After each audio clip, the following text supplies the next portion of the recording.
Baik, selamat pagi Bapak Ibu Saudaraku yang dikasihi oleh Tuhan. Salam sejahtera bagi kita semuanya. Bapak Ibu, pagi hari ini saya membagikan renungan kita. Ini sudah sering sebenarnya dibagikan, tetapi saya ingin terus membagikannya supaya kita tidak bosan-bosan berdoa ya. Apalagi dengan sekarang kita ada doa bukan hanya doa pagi, tapi doa siang, doa sore, doa malam gitu ya. Kita terus eh, sepertinya pekerjaan kita berdoa terus gitu ya. Nah, tetapi Alkitab berkata memang jangan jemu-jemu berdoa ya. Jadi topik kita mengingatkan kita terus supaya kita ini tetap berdoa, tetap percaya ya. Jadi ini renungan bagi para pendoa ya. Lukas 18, jadi waktu Yesus menegaskan katanya supaya mereka harus selalu berdoa dengan tidak jemu-jemu. Ya, Bapak Ibu, saudaraku yang dikasih oleh Tuhan, mengapa kita bisa bosan berdoa? Ya tentu kadang kita mungkin berpikir, wah saya sudah eh, berdoa tapi kok nggak ada jawaban. Saya sudah lama berdoa, sudah terus berdoa, tapi kok tidak ada jawaban gitu.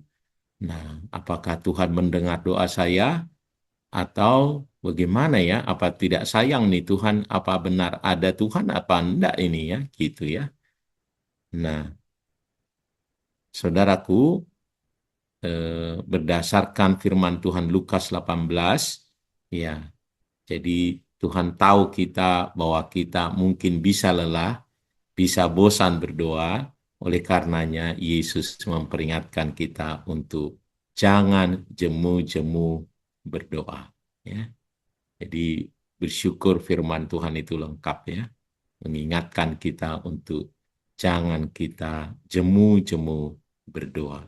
Ya, kalau kita lihat saudaraku di Alkitab kita bahkan ada yang eh, puluhan tahun berdoa berharap pada Tuhan baru dijawab oleh Tuhan. Ya, ya ada yang belasan tahun berdoa, nah lalu dijawab oleh Tuhan. Tentu ada maksud Tuhan ya. Nah, kalau kita lihat saudaraku, Lukas 18, ya ayat 1-8 ini, perumpamaan tentang janda dan hakim ini. Nah ini seorang janda, dia terus datang, terus memohon, tidak menyerah, tidak berhenti, sampai akhirnya permohonannya diperhatikan.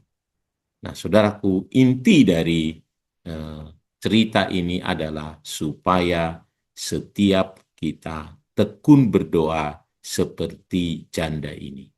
Ya. Jadi intinya adalah terus datang, terus memohon, tidak menyerah, karena intinya adalah dia terus bertekun dalam doa. Ya. Jadi Tuhan mau mengajarkan kita pagi hari ini, mengingatkan kita untuk terus bertekun dalam doa. Ya. Nah, apa poin-poin yang penting supaya kita terus tidak jemu-jemu berdoa, saudaraku ya? Nah, yang pertama adalah terus datang kepada Tuhan. Mari kita terus datang kepada Tuhan. Ya, janda ini tidak berhenti untuk datang kepada hakim ini. Ya, hakim yang lalim itu. Ya, hari ini ditolak, dia datang lagi. Belum dijawab, datang lagi. Belum ada perubahan, datang lagi. Nah, itulah janda ini. Dan Tuhan mau kita katanya seperti janda ini. Ya, kita belum melihat hasil doa kita, datang lagi. Kita melihat belum ada perubahan yang kita minta, kita datang lagi. Ya, belum ada jawaban dari Tuhan, kita berdoa lagi. Berdoa terus sampai Indonesia penuh kemuliaannya. Nah, jangan berhenti berdoa hanya karena belum melihat jawaban. Ya. Alkitab katakan 1 Tesalonika 5 ayat 17, berdoalah dengan tidak berkeputusan. Ya. Berdoalah dengan tidak berhenti. Nah, itu maksudnya berkeputusan ini, putus gitu ya. Jangan berhenti. Ya. Nah, yang kedua adalah ya, jangan menyerah karena kita belum, sorry,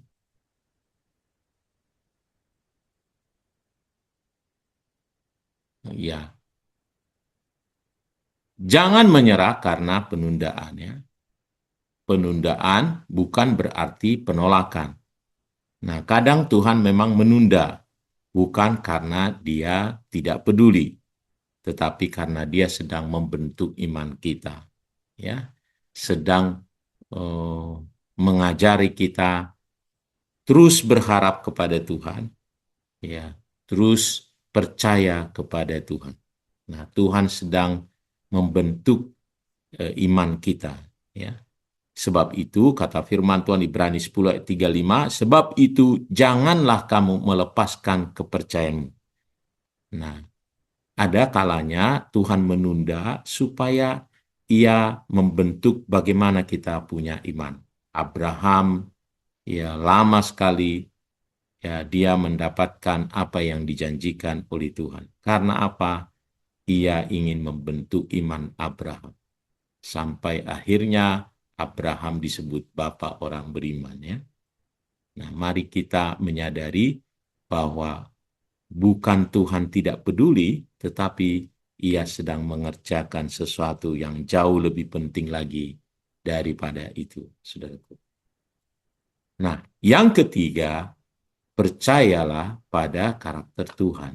Ya, jangan sampai kita merasa, wah Tuhan itu kok tidak bagus ya, kok tidak benar ya, kok tidak baik ya, gitu. Dia biarkan saya begini, saya sudah berdoa begini, bukan ya. Nah, perhatikan apa yang disampaikan oleh Tuhan Yesus itu, ya.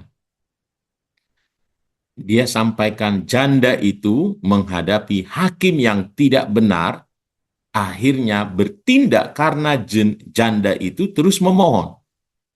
Nah, lalu dia sampaikan, apalagi Allah kita yang adil dan baik, Tuhan tidak tuli terhadap doa anak-anaknya.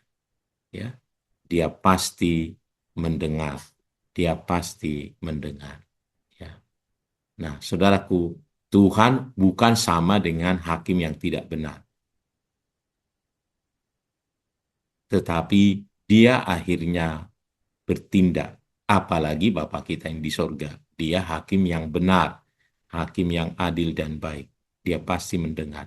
Jadi intinya di sini adalah bukan soal dia apakah dia hakim yang adil, dia apakah tidak, saudaraku. Tetapi kalau kita bertekun, dia pasti bertindak. Nah, Lukas 18 ayat 7 katakan, tidakkah Allah akan membenarkan orang-orang pilihannya? Nah, kalau kita terus bertekun berdoa, kita pasti melihat pekerjaan Tuhan. Tetapi yang Tuhan mau membentuk iman kita dulu ya, supaya kita memiliki karakter yang memiliki ketekunan. Saudaraku, ya, Tuhan itu Tuhan yang mendengar seruan kita ya. Tuhan adalah yang punya karakter, Tuhan selalu mendengar. Ya, Lukas 18 ayat 8 itu, ia akan segera membenarkan mereka. Nah, mungkin jawaban Tuhan tidak sesuai waktu kita, tidak sesuai dengan cara kita, tidak sesuai dengan keinginan kita, tetapi kita dapat percaya bahwa Tuhan baik, penuh kasih, dan tidak pernah salah. Dia tidak pernah tidak peduli.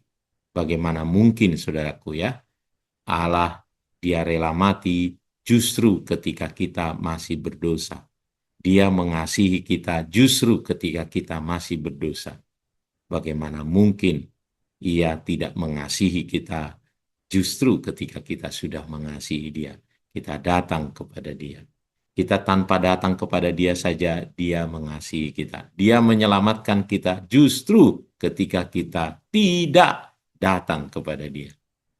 Nah, oleh karenanya, percayai, letakkan kepercayaanmu pada karakter Allah yang setia, yang baik. Ya, tak berkesudahan kasih setia Tuhan, tak habis-habisnya rahmatnya, selalu baru setiap pagi. Ya, jadi menjadi pertanyaan dari Tuhan Yesus, dia katakan, akan tetapi jika anak manusia itu datang, adakah ia mendapati iman di bumi? Ya. Jadi persoalan terbesar bukan mengapa doaku belum dijawab, tetapi apakah aku ada iman? Apakah aku tetap bertekun? Apakah aku tetap percaya? Jadi ketekunan dalam doa adalah bukti iman. Jadi yang Tuhan mau kalau kita bertekun itu menjadi bukti iman. Tuhan datang untuk mendapati, mencari iman dari setiap kita, setiap orang percaya. Jadi mari Bapak Ibu, ya, biar ditemukan kita orang-orang yang beriman kalau kita menjadi orang-orang yang bertekun dalam doa. Oleh karenanya, saudaraku, jangan bosan berdoa. Meskipun masalah belum selesai, tetap berdoa. Belum terbuka pintu, tetap berdoa. Belum ada jawaban yang terlihat, tetap berdoa. Mungkin engkau lelah, hatimu mulai ragu, ya, tetaplah berdoa. Jangan berhenti sebelum Tuhan berkata, cukup anakku, ini jawaban doamu. Ya. Jangan berhenti berdoa ketika kita melihat masalah belum selesai, pintu belum terbuka, jawaban belum terlihat, hati mulai lelah, tetaplah berdoa. Ya. Jadi jangan bosan berdoa. Teruslah datang, terus memohon, terus percaya, terus berharap. Karena kita berdoa bukan kepada Tuhan yang jauh, dia ada dekat, kepada Bapa yang mendengar. Ya. Jadi seperti kata Tuhan Yesus, kita harus selalu berdoa dengan tidak jemu-jemu.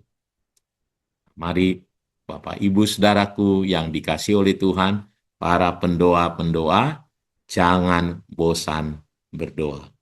Karena kita tahu itu adalah ya bentuk membentuk ketekunan kita, iman kita, ya karena itulah yang Tuhan cari. Dan pasti, ya Tuhan pasti mendengar doa kita. Tuhan Yesus memberkati, mari kita berdoa.